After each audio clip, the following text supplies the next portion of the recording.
Hello friends, మీలో ఎంతమందికి సొంత ఇంటి కల ఉంది? మరి అంతేకాకుండా ఎంతమందికి నెరవేరింది? నాకు కూడా ఒక డ్రీమ్ హౌస్ ఉందండి. ఇలా చక్కగా విశాలమైన బాల్కనీలో ఇలా చెట్లు పెంచుకుంటూ వీలుంటే కింద కూడా మ్యాట్ వేసుకుని చాలా చక్కగా నీట్ గా మెయింటెనెన్స్ చేసుకోవాలని ఉంది.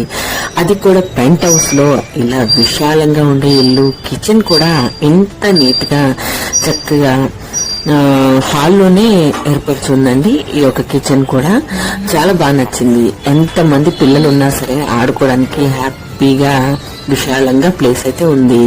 చూస్తున్నారు కదా, కిచెన్ కూడా చక్కగా ముద్దుగా అన్ని చదువుకోవడానికి చాలా బాగుంది.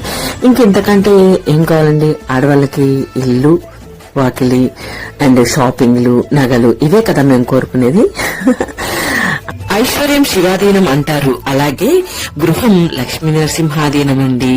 మనకి ఎటువంటి దోషాలున్నా, మనకి గృహం అనేది ఏర్పడకపోయినా లక్ష్మీ నరసింహస్వామి పూజ చేసిన, సత్యనారాయణ స్వామి వ్రతం చేసిన ఇల్లు అనేది ఏర్పడుతుందంటండి.